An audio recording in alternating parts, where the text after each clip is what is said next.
Assalamualaikum warahmatullahi wabarakatuh.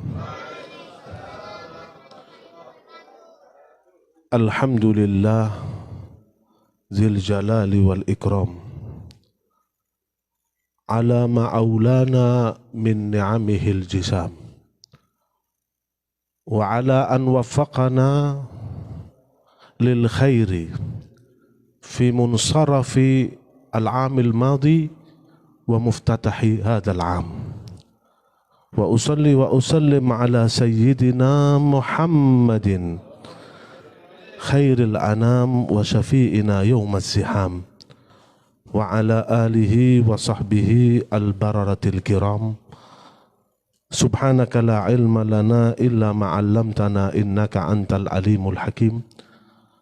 Rabbi shrah li sadri wa yassir li amri wahlul 'uqdatam min lisani yafqahu qawli. Amin amin ya rabbal alamin. Amma ba'd.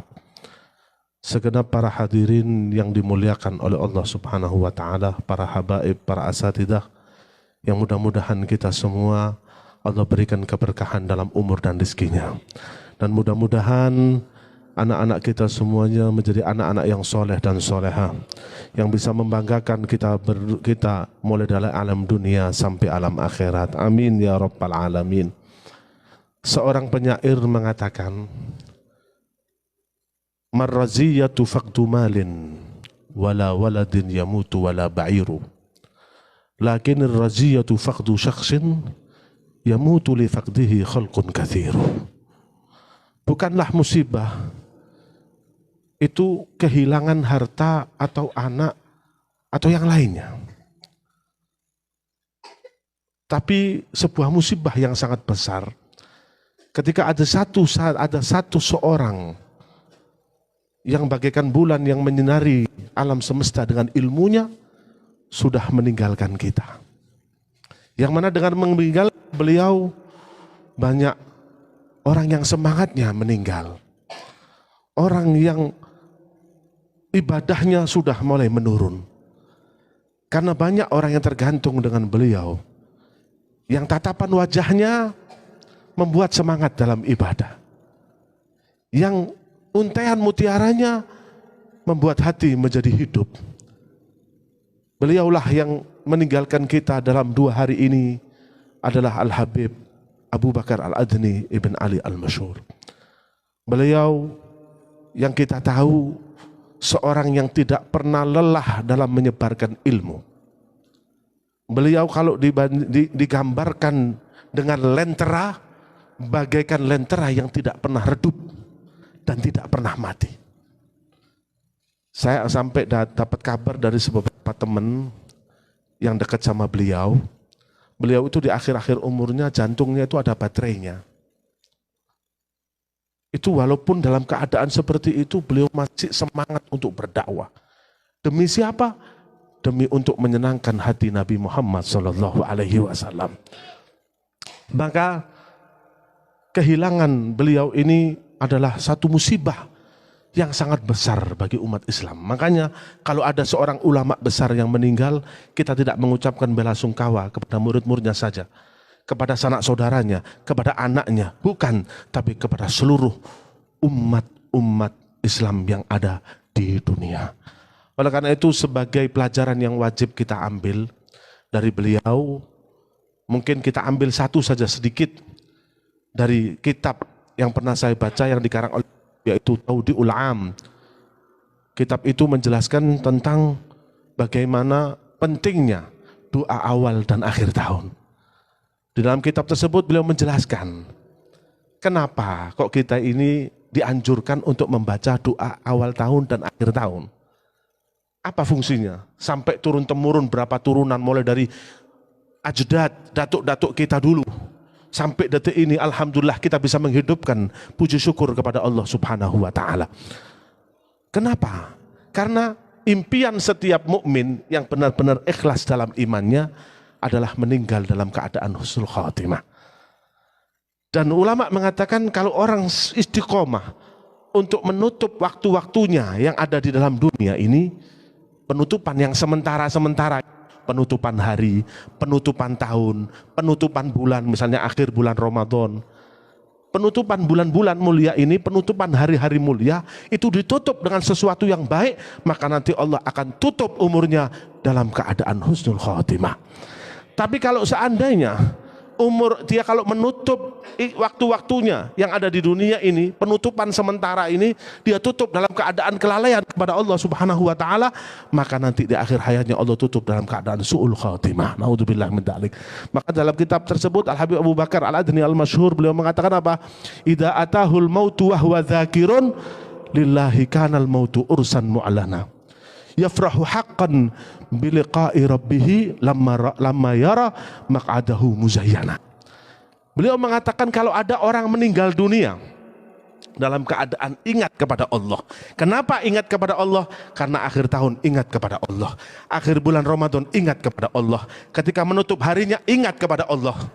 Maka nanti kalau sudah akhir didatangi Israel akhir umurnya, maka kemudian ketika dia dalam keadaan ingat kepada Allah Subhanahu wa taala, maka pindahnya dia dari alam dunia ke alam akhirat seperti pengantin yang berpindah dari lajang menuju pelaminan, menuju kamar pengantin. Saya boleh tanya kepada hadirin di sini, siapa yang ketika masuk pertama kali memandang istrinya setelah akad nikah dalam keadaan menangis? Siapa?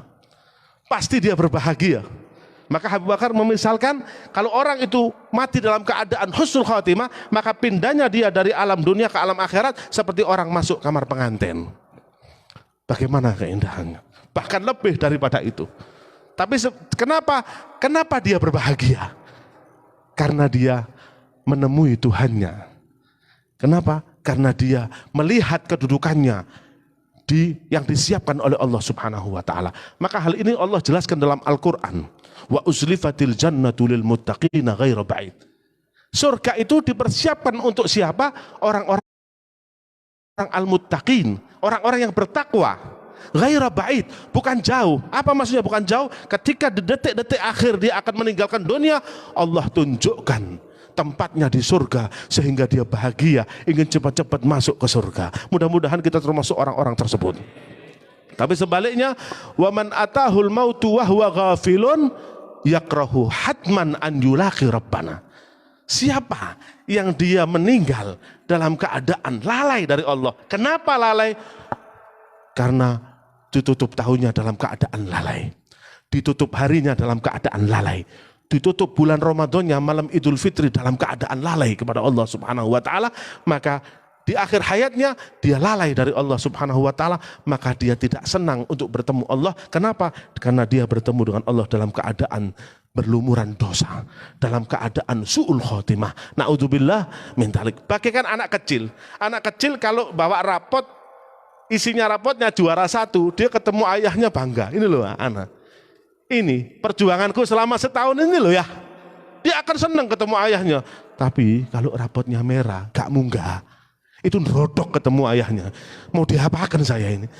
Selama setahun ini saya main-main. Itulah permisalan orang kalau menghadap kepada Allah Subhanahu wa ta'ala. Intinya tidak panjang lebar karena sudah masuk waktu Isya.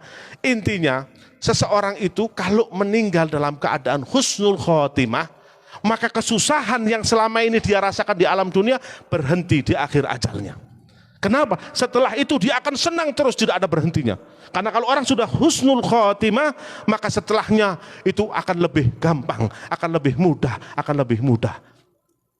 Dan sebaliknya, kalau seseorang meninggal dalam keadaan husnul khotimah, su'ul khotimah, naudzubillah min dzalik, maka kebahagiaan yang dia rasakan di dunia akan berhenti ketika dia menemui ajalnya. Nah itu, kita memilih kebahagiaan yang abadi atau kesusahan yang abadi, tinggal pilih. Kalau mau kebahagiaan yang abadi, ya husnul khotimah. Kalau mau kesusahan yang abadi, ya su'ul khotimah.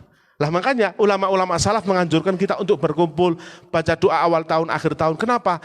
Karena mbah-mbah kita, datuk-datuk kita ingin kalau anak cucunya itu meninggal dalam keadaan husnul khotimah. Oleh karena itu mudah-mudahan perkumpulan kita mulai dari tadi jam 5 sampai detik ini mudah-mudahan menjadi perkumpulan yang menjadikan sebab kita untuk dipanggil di hadapan Allah dalam keadaan husnul khatimah. Dan mudah-mudahan insya Allah berkat tahlil, barokah yasin, barokah tahlil, mudah-mudahan kita mendapatkan barokah daripada Al-Habib Abi Bakar Al-Adni bin Ali Al-Masyhur. Kami yakin beliau sekarang maftuh, beliau sekarang ini hidup di alam lepas, tahu siapa saja yang membaca tahlil, tahu siapa yang mengirim bacaan Quran, beliau tahu semuanya dan melihat satu persatu. Apalagi alhamdulillah panti di Ponorogo ini memiliki satu ustadz, yaitu Habib Alwi Al-Kaf. Beliau adalah salah satu murid daripada Al-Habib Abu Bakar Al-Adni bin Ali Al-Masyhur. Mudah-mudahan berkah beliau dan berkah sambungnya beliau kepada gurunya, kita semuanya dinadrah oleh beliau dan menjadikan keberkahan dalam kehidupan kita sehari-hari. Amin ya rabbal alamin. Ini yang bisa saya sampaikan, kurang lebihnya mohon maaf. Wabillahi taufiq wal hidayah wa ridha wal inayah. Assalamualaikum warahmatullahi wabarakatuh.